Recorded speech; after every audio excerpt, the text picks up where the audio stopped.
DreAllDay.com. Dre Baldwin, DreAllDay.com. Topic of this video is a question. Question is, do you hate money?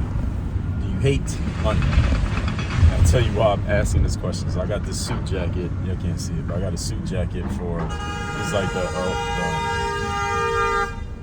of the suits that I have, this one is the one that I've had the longest. So it got the jacket, some parts of the jacket started to get worn out, so I needed to get it reinforced. It's the kind of thing you go to a tailor or a alteration shop to see if they can, reinforce some parts of the fabrics. So I went to a dry cleaner because I had another pair of pants for somebody in here trying to do something driving wise and they getting beeped at. But anyway, I had another pair of pants that need to get fixed. They could fix that, but they couldn't fix the jacket because they was like, we fix it, it's gonna be too obvious, you probably don't want us to do it that way. They say go to someone who could do it, there's people who could do it better. So I leave there, they took the pants, I take the jacket.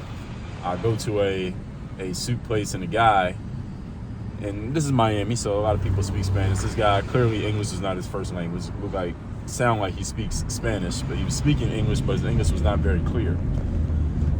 And it was people working in the back, but they didn't come out. So I would talk to him, he would go in the back, ask them a question, and he would come back with the information.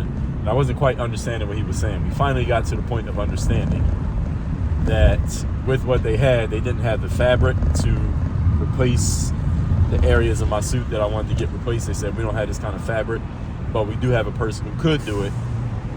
We'll give you their information. We'll call you in like 2 hours with their information. Why would it take them 2 hours to get the person's information? I have no idea. But I left there, didn't do any business with them. Left there and went to another place. I saw this place online. So I drove to this other place. It's like 7 minutes away. And I'm trying to find their place. This is one of those places that's inside of one of these big office buildings. So you got to go in the main building, and you got to find them inside the building.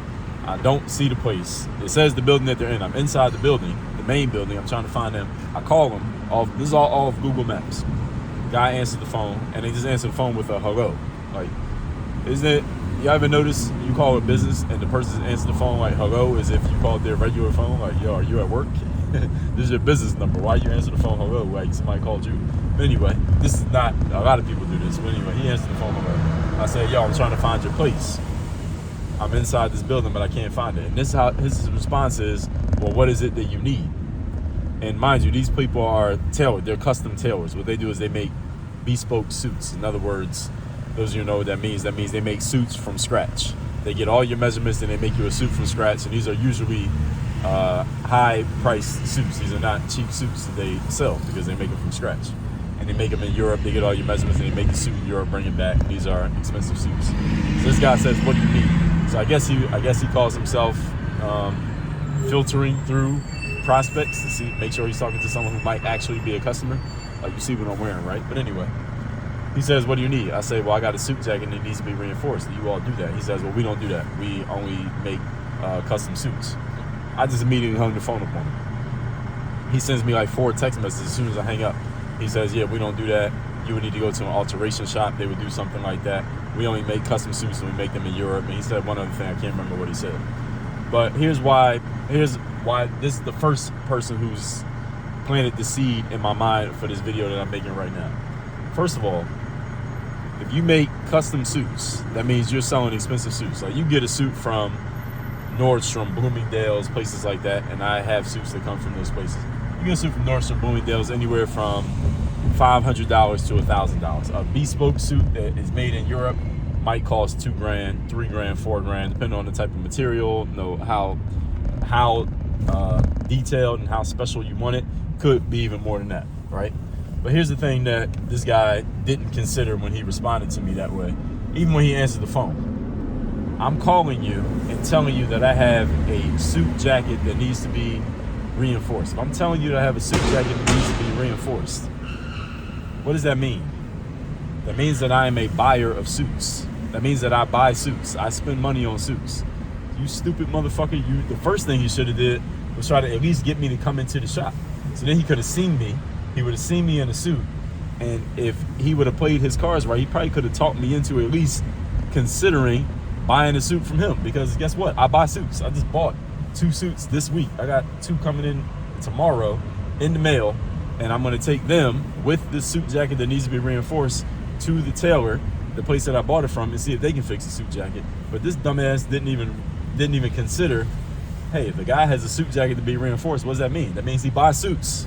I sell suits. Why don't I try to sell this guy a suit? Maybe he'll buy another suit. Doesn't that just make sense to you?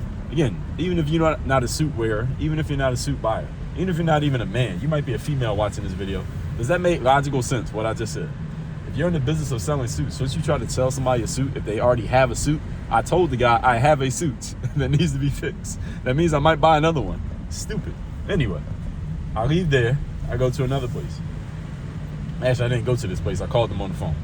Called this place on the phone. It was like 2 minutes away, but I wanted to make sure because I looked at they're listed. Again, this is all on Google Maps. So on Google Maps, they have the listing, and this woman, it says custom tailoring.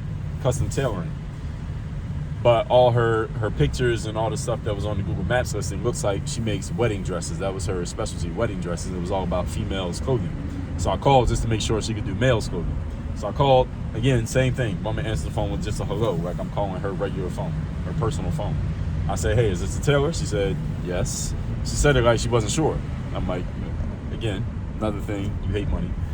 I said, hey, I have a suit jacket that needs to be reinforced. Do you all work on men's suits?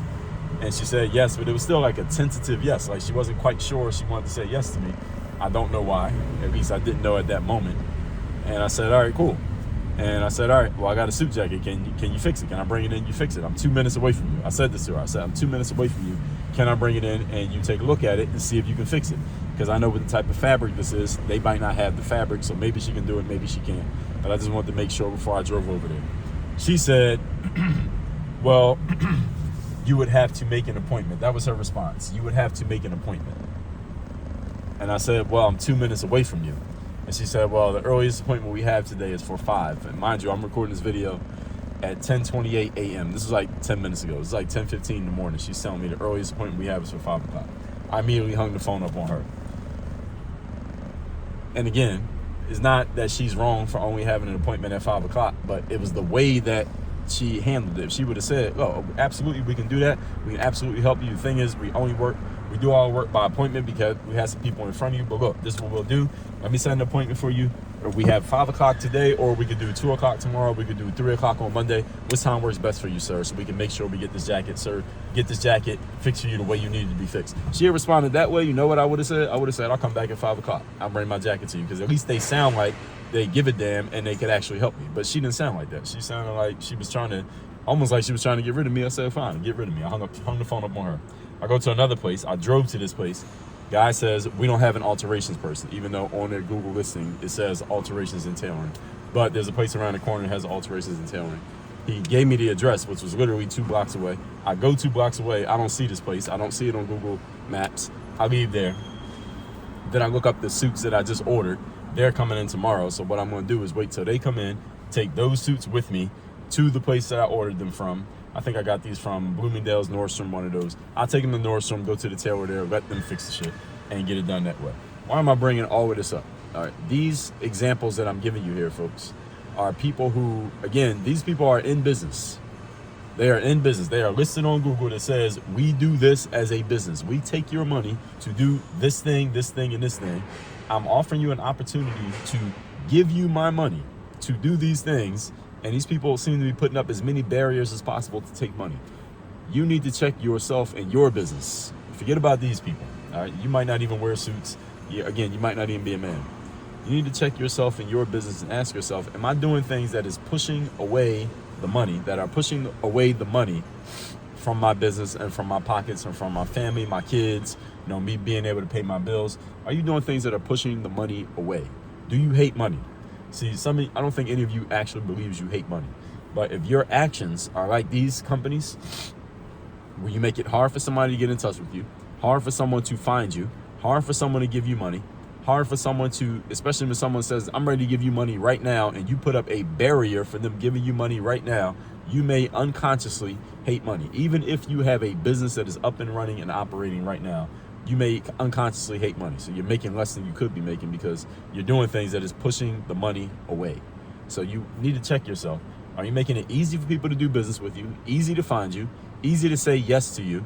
Even if you can't accommodate them immediately, do you help them understand that you want to accommodate them? You just can't do it right now, but you offer them some options for which you can accommodate them? Are you doing these things? Are you talking to people as if you want their business? Or are you talking to them as if you're trying to get them to go away? Again, these just happened in the last 30 minutes.